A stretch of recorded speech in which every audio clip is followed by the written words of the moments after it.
Dr. Deenal and I am a physiotherapist. I am a dietitian as well as nutritionist. Welcome to my channel Physio Deenal. So ये channel आप लोगों के लिए health के लिए बनाया गया है. अगर आपको मेरा चैनल पसंद आ रहा है तो प्लीज़ आगे उसको शेयर कीजिए. अगर आपको कोई प्रॉब्लम है तो आप कमेंट सेक्शंस में जाइए, मैं उसके ऊपर वीडियो ज़रूर बनाऊंगी. मुझे बहुत सारे लोगों के कमेंट्स आए कि मैम आपने वेट लॉस टिप्स दी है पर वेट गेन टिप्स नहीं दी. सो आज का मेरा टॉपिक है वेट गेन टिप्स. राइट, सी वेट गेन करना उतना ही मुश्किल है जितना वेट लॉस करना. पर अगर आप प्रॉपर डाइट के साथ चलेंगे, अगर आप प्रॉपर न्यूट्रिशंस को इनटेक रखेंगे तो आप लोगों को वेट गेन करने में कोई प्रॉब्लम नहीं होगी और आप लोग इजीली अपना वेट गेन कर पाएंगे. सबसे पहले हम रीजंस जानते हैं कि लोगों के वेट गेन क्यों नहीं होता है. तो बहुत सारे रीजंस हैं. फर्स्ट रीज़न है कि पेशेंट्स को अगर डायबिटीज़ है, पेशेंट्स अगर बहुत ज़्यादा स्ट्रेस में रहते हैं, पेशेंट्स को अगर हार्मोनल इम्बैलेंस का तकलीफ़ है, पेशेंट को अगर कैंसर है, पेशेंट का एपेटाइट कम है यानी कि भूख कम लगना, पेशेंट के अंदर हेरिडिटरी है कि अगर आपके मम्मी पापा भी पतले हैं तो आप भी पतले दिखते हैं. तो ऐसे बहुत सारे रीजंस हैं जिनकी वजह से आप इतना अच्छा वेट गेन नहीं कर पाते जितना होना चाहिए.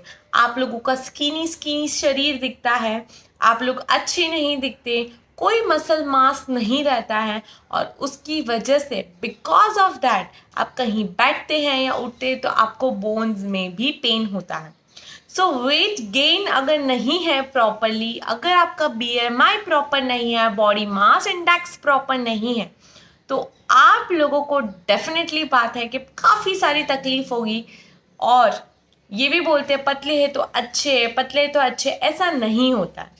अगर आपका परफेक्ट फिजिक नहीं है, जितना ज़रूरत की चीज़ें बॉडी को नहीं मिल रहा है, means you are not well at all.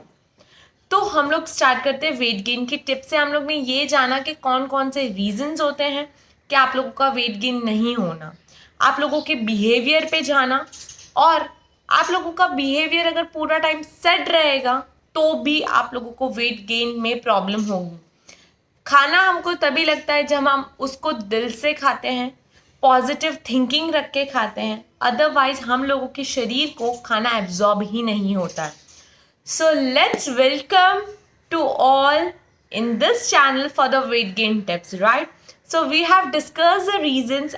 Once again I will tell you the reasons कि क्या क्या reasons है. Diabetes, BP, thyroid, heart problem, cancer problem, lack of appetite, hereditary nature, कोई बहुत ज़्यादा medications पे चल रहा हो, जिसको severe लूज मोशंस रहते हों, जिसका स्टमक में प्रॉब्लम्स चल रहा हो, जिसको अल्सर है, IBS है, इरिटेबल बाउल सिंड्रोम जिसको बोलते हैं हम लोग, ये सभी लोगों के अंदर हम लोगों को वेट गेन दिखने को मिलता ही नहीं है, जिनका वेट ज़रूरत से ज़्यादा कम होता है. Right, so this are the reasons. अभी हम लोगों को उसके लिए करना क्या है? Right, so let's work with that. हम लोगों को सबसे पहले ये करना है कि हम लोगों को देखना है कि हम पूरे दिन में कितना खाना खाते हैं. जितना खाना खा रहे हैं उससे हम लोगों को 1000 कैलोरीज को और इंक्रीज कर देना है. राइट, अभी आप लोगों को पता चलेगा कि मैं कैसे जाना चाहती हूँ. जैसे कि आपका हैबिट है कि आपने सुबह ब्रेकफास्ट लिया, लंच किया और सीधा dinner. In between of that आपने कुछ नहीं खाया. राइट, और उसमें आपका वर्कआउट चीज़ ज़्यादा है तो आप लोगों का वेट लॉस होता जाएगा और वेट गेन की तरफ आप जाओगे ही नहीं. राइट, सो ये एक पहला चीज़ है. तो मैं प्रॉपरली आपको डाइट शेयर करती हूँ कि मॉर्निंग में क्या क्या खाना चाहिए, इवनिंग में क्या खाना चाहिए, कैसे आपका डाइट चार्ट रहना चाहिए, क्या कर सकते हो कि आपका वेट गेन हो. So let's start. फर्स्ट चीज़ है जो आप मॉर्निंग में उठ के खाते हो या पीते हो, तो सबसे पहले कभी भी डायरेक्ट कोरा पानी नहीं पीना चाहिए. आप लोग कुछ भी लीजिए, चाहे अजवाइन का पानी लीजिए, चाहे सौंफ का पानी लीजिए, चाहे सिनेमन वाटर लीजिए, चाहे आप फ्लेक्स सीड्स का पाउडर करके उसका पानी लीजिए. तो ये सारी चीज़ें हैं जो आप करिए. उसके बाद आता है आपका ब्रेकफास्ट टाइम. तो ब्रेकफास्ट में आपको एकदम हैवी ब्रेकफास्ट करना है, कभी पोहा लेना है, पोहा के अंदर आप मैक्सिमम पनीर को ग्रेट कर दीजिए। आपको उपमा लेना है जिसमें आप मैक्सिमम वेजिटेबल्स को यूज़ करेंगे। आप लोग चीला ले सकते हो, बेसन का चीला जिस पे पनीर ग्रेट कर दीजिए। अगर आपकी क्वांटिटी 1 है तो उसको इंक्रीज़ करके 1.5 करिए। अगर आप इतना सा पोहा खा सकते हो तो उसको इंक्रीज़ करके थोड़ा बढ़ाइए। वेजिटेबल सैंडविच ले सकते हो, पनीर सैंडविच ले सकते हो। तो ये सारी चीज़ें आप लोग ब्रेकफास्ट में लीजिए। उसके साथ एक मिल्क ऐड कीजिए। मिल्क में आप बनाना और डेट्स को डालिए, यानी कि खजूर, राइट। तो सबसे पहला जो मॉर्निंग में उठ के आपको लेना है वो होता है बनाना और खजूर का दूध, और उसके साथ बाकी की ये सारी चीज़ें लेनी है। कुछ भी आप ले सकते हो ब्रेकफास्ट में, मैंने काफ़ी ऑप्शंस दिए, आप आपकी मर्ज़ी के हिसाब से ले सकते हैं। उसके बाद आता है मिड मॉर्निंग की बात, यानी कि आपका ब्रेकफास्ट और लंच के बीच का टाइम। तो आप उसमें क्या खा सकते हो? तो आप उसमें ऐसा खा सकते हो, चीज़ का क्यूब खा लिया, या आपने दही के अंदर रायता करके खा लिया, या आप लोग ने नट्स खा लिए यानी कि सीड्स खा लिए, या आप लोग ने ड्राई फ्रूट्स खा लिए, राइट। या आप लोग ने अगेन छोटा मोटा स्मूदी पी लिया, ठीक है। तो ये सारी चीज़ आप मिड मॉर्निंग में लीजिए, जो आपको ज़्यादा से ज़्यादा हेल्प करेगी। जो लोग नॉन वेजिटेरियंस हैं वो बॉइल्ड एग की तरफ जाइए, फिश की तरफ जाइए, राइट। और आप लोगों की चिकन पार्ट्स की तरफ जाइए। तो ये सारा पार्ट्स जो है वो वेज में भी आता है, और मतलब वेट गेन जो करना है वो वेजिटेरियन वेज वाला यूज़ करिए, नॉन वेजिटेरियन नॉन वेज वाला यूज़ करिए, राइट। मेरा काम है आप लोगों को इन्फॉर्मेशंस देना, तो that's why I am here to give the informations, right.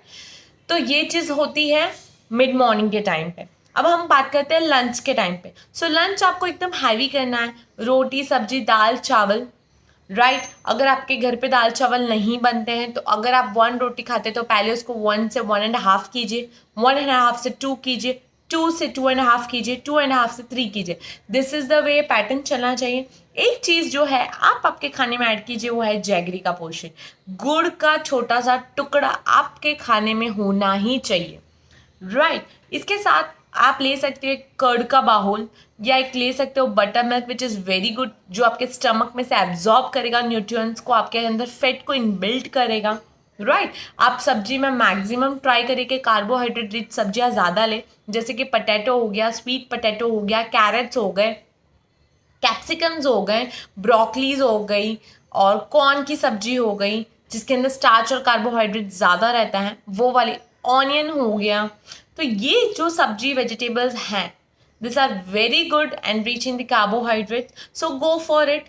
और थोड़ा थोड़ा दाल को इनटेक रखें जिससे आपको प्रोटीन पोर्शन भी बढ़ता जाए और आपका अनसैचुरेटेड फैट जो है वो अंदर एब्जॉर्ब ना हो, और सिर्फ सैचुरेटेड फैट जो है which is the fat which is good, तो वो आपके अंदर एब्जॉर्ब हो, और जो गंदा फैट है वो निकल जाएगा, राइट। तो इस तरह से आप लोगों को करना है। अब बारी आती है मिड मॉर्निंग से इवनिंग के बीच की, जिसको हम मिड इवनिंग बोलते हैं। मिड इवनिंग में आप लोग क्या क्या ले सकते हो? तो आप लोग ले सकते हो ड्राई फ्रूट्स के लड्डूज, आप लोग ले सकते हो, अभी विंटर्स चल रहा है तो काफ़ी अच्छा आप लोग गूंद ले सकते हो, गुंदर पाक ले सकते हो, मेथी का पाक ले सकते हो। अगर विंटर्स नहीं चल रहा है तो in spite of this if summer is going on तो मैंगो जूसेस ले सकते हो आप लोग। इसके अलावा आप लोग ले सकते हो चीज़ के स्लाइसेस ले सकते हो, सैंडविचेस ले सकते हो, स्मूथीज़ ले सकते हो। स्मूथीज़ भी बहुत सारे टाइप्स की होती है, तो वो सारी चीज़ें को आप इनटेक कर सकते हो और इस तरह से आपका वेट गेन होगा। लास्ट जो बारी आती है वो होती है डिनर की। तो डिनर आप लोगों को बोला जाता है कि ब्रेकफास्ट जो होता है वो राजा महाराजा के जैसे करो, और डिनर एकदम लाइट करिए। सेम आपको वेट गेन करना है, इसका मतलब ये नहीं कि आपके बॉडी में कुछ हैवी खा लीजिए जिसकी वजह से आपको कोलेस्ट्रॉल का प्रॉब्लम होने लग जाए, ऐसा नहीं करना। तो आप हेल्दी डिनर कीजिए, लाइक इडली सांभर है, डोसा है, खिचड़ी है, सूप्स है। ओनली सूप्स आपको नहीं लेना, उसके साथ चपाती ले सकते हैं, राइस ले सकते हैं, राइट। तो ये सारी चीज़ें आप लोगों को एड ऑन करनी है आपके डाइट में। इन शॉर्ट, अगर आप सिर्फ 2 मील लेते थे या 3 मील लेते थे तो फ्रिक्वेंटली आपको 6 to 7 मील्स करने पड़ते हैं। आपको जो मॉर्निंग में मैंने स्मूदी बोली है बनाना और खजूर की, वो तो लेनी ही है। तो इस तरह से अगर आप करेंगे ना तो आपका डेफिनेटली बात है कि आपका वेट गेन ज़रूर होगा। So thank you for watching me and subscribe me for more such videos. अगर मेरा चैनल पसंद आ रहा है तो please kindly share. Please share. जिस दिन 1000 सब्सक्राइबर हो जाएंगे तो I am thankful to all my YouTube family to एक छोटा सा मूवमेंट अचीव करने में आपने मेरी बहुत ज़्यादा हेल्प करी है. So thank you for that and subscribe me for more such videos. Kindly comment your problem in the comment sections. Thank you.